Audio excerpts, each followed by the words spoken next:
Welcome to That Business Show 2.0 with your host, Jamie Maloney, where business becomes show business. Today, we're going to be talking about the produce business. I have Bill Savickas in studio with me today. He's the owner and president of the Yankee Produce Company based here in Tampa, Florida. Learn more, yankeeproducecompany.com. Bill, welcome to the program today. Thank you. First off, tell me a little bit about this company and what it is that you do. Well, we're a wholesale foods distributor, and we service restaurants, hotels, country clubs, dinner cruise ships, and a lot of assisted living facilities in the area. With everything from their fresh produce items, we have a full line of dairy, we do some grocery items, pretty much what Cisco and U.S. Foods do on a local basis. Okay, so you're delivering the lettuce and the strawberries, whatever is on the order there, you're putting them in your trucks and delivering them out to the restaurants, and then you said the assisted living facilities. Who are your clients in this business? Well, we do a lot of, for example, some of our larger clients, we service the Hard Rock Casino, and we service Steinbrenner Field, where the New York Yankees have their spring training. Very cool. A lot of your favorite restaurants all around town will utilize our services. Some of the dinner cruise ships out of Clearwater and St. Pete area.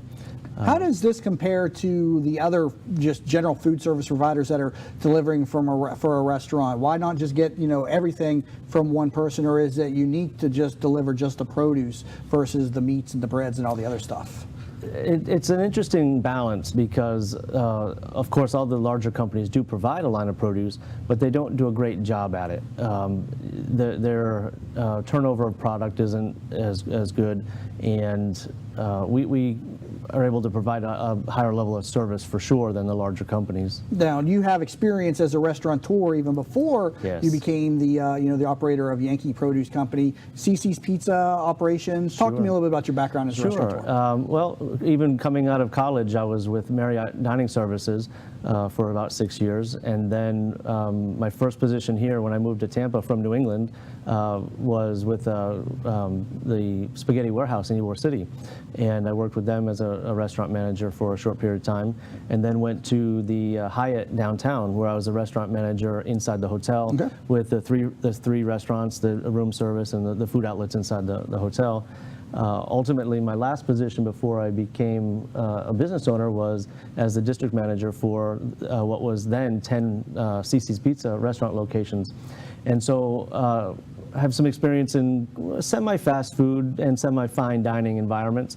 And so it allows me to have a very qualified conversation with chefs and restaurant managers and food and beverage directors about not only the food itself, but things like food cost and quality specifications and things like that, whereas the salesperson for a larger company might not have that experience. Okay, so you worked in in operations, as an employee under restaurants. Wanted to start your own business. Why didn't you start a restaurant? Seems like that's where your expertise was. Talk to me about how you started this company. Sure.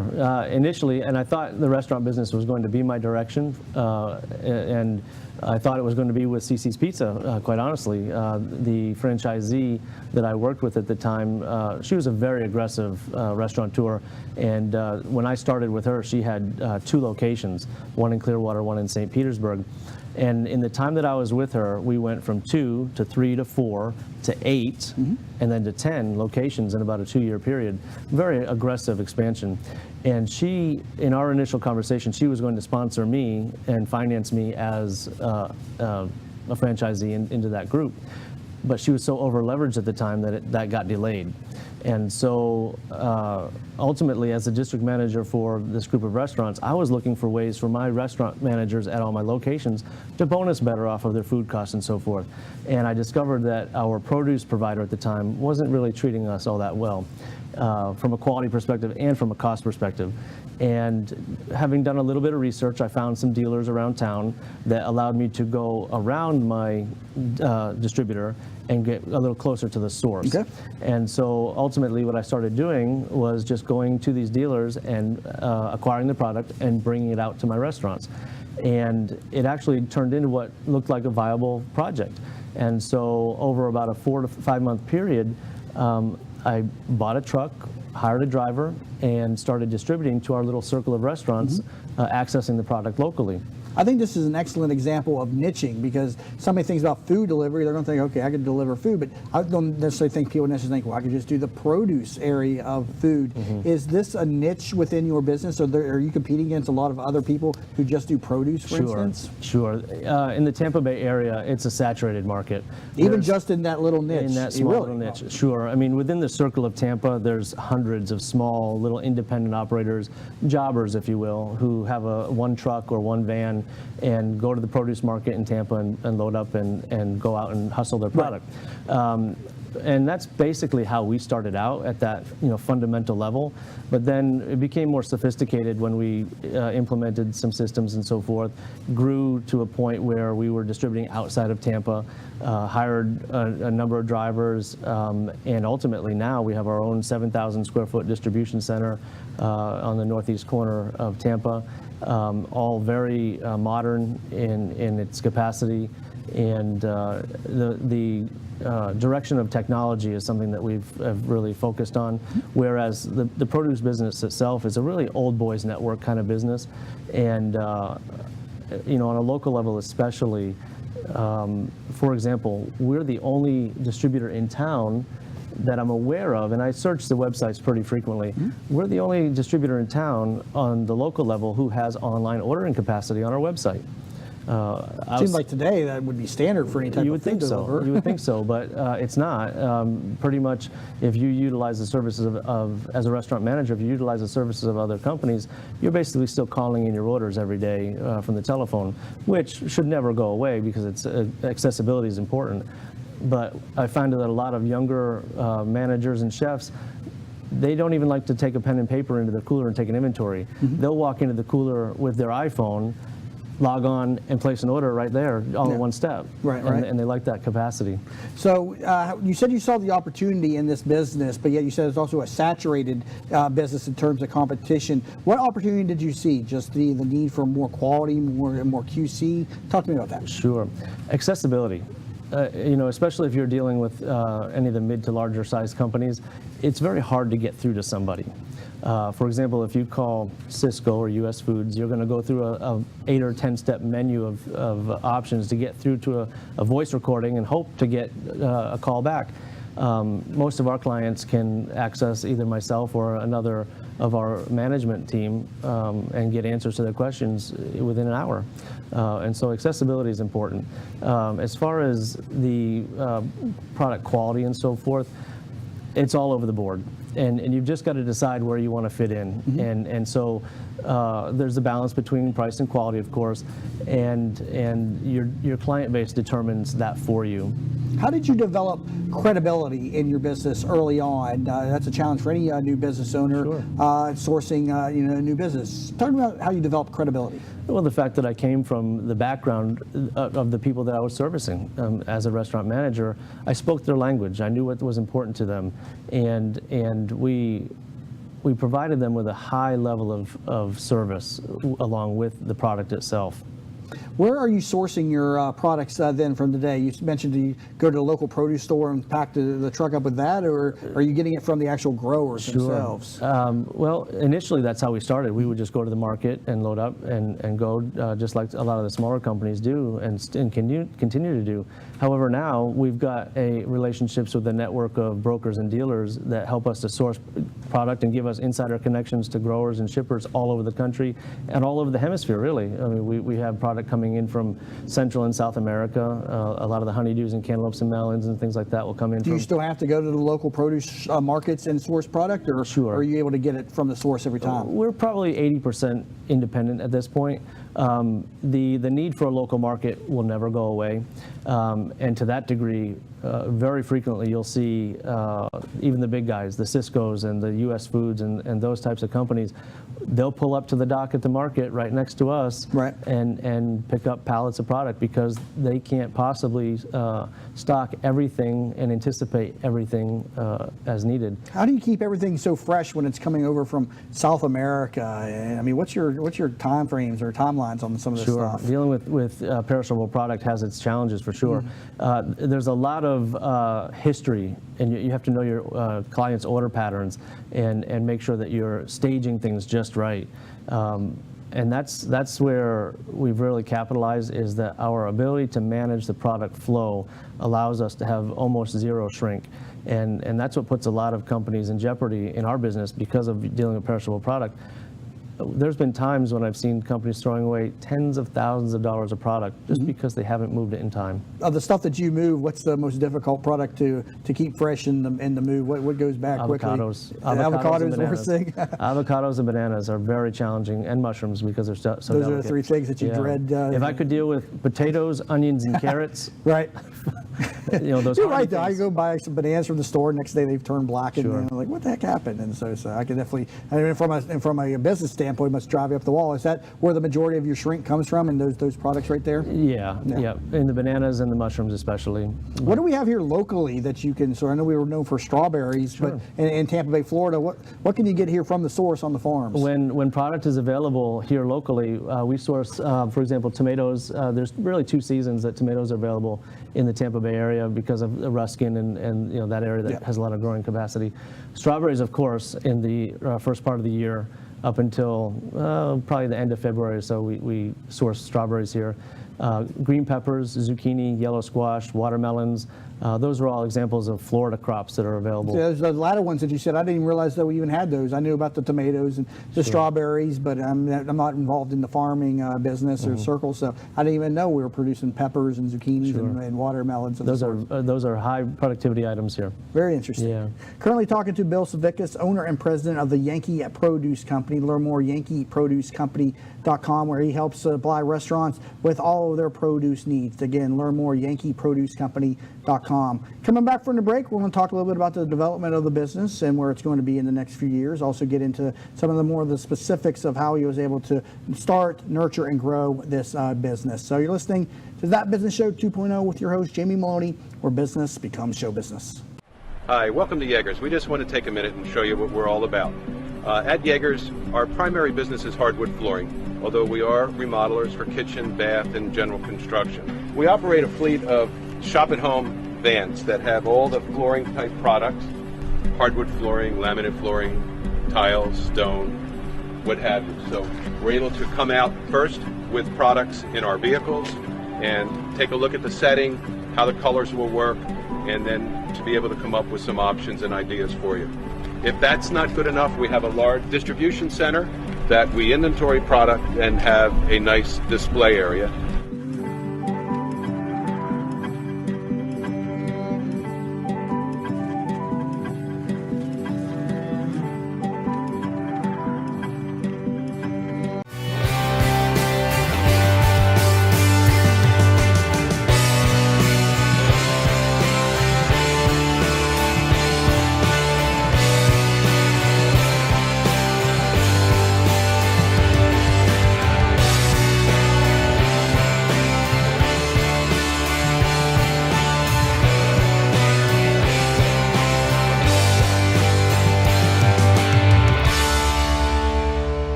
Welcome back to That Business Show 2.0. I am your host, Jamie Maloney, where business becomes show business. New episodes each weekday morning, 9 a.m., thatbusinessnetwork.com, made available on demand on iTunes and on YouTube.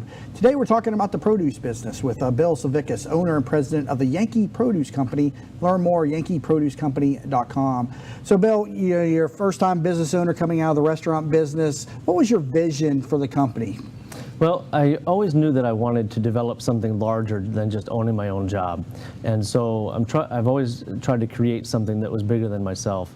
And I try to inspire that in my own employees as well.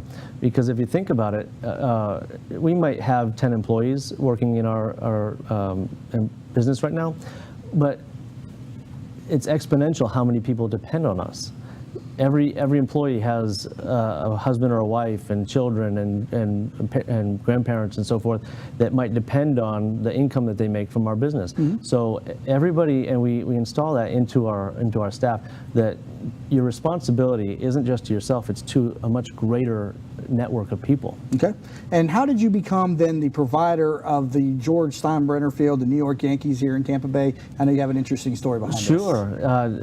And it's an example of just always do the right thing, and have a high level of integrity.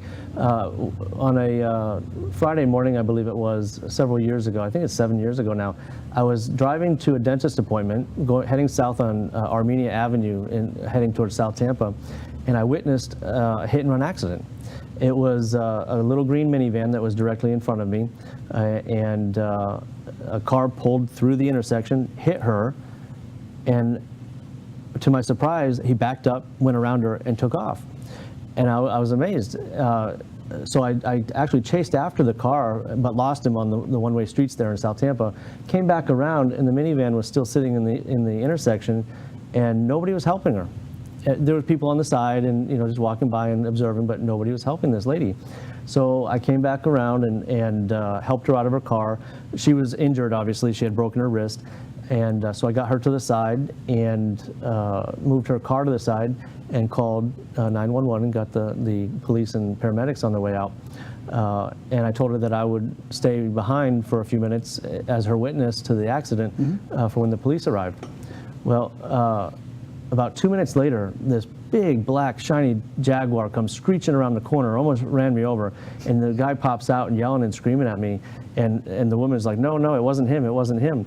And so I was assuming that it was her husband, and he went over and talked to her for a minute, and then he came over and shook my hand and said, thank you for helping my wife. So he initially thought you had caused the accident. Right, he had thought that, right. And but I was there to help her, and so I had my Yankee Produce t-shirt on at the time. I had just left the office, and he asked me, he says, do you service the New York Yankees here in town? And at the time, they were using one of the big national companies that had a contract with them. And I said, no, we've not been able to get involved with them because of their big national contract. Well, he walked away, and he was talking to his wife. He made a few phone calls and so forth. And we were still waiting for the police to show up so I could be a witness to their accident. He came back to me a few minutes later and hands me a business card, and he says, call this guy.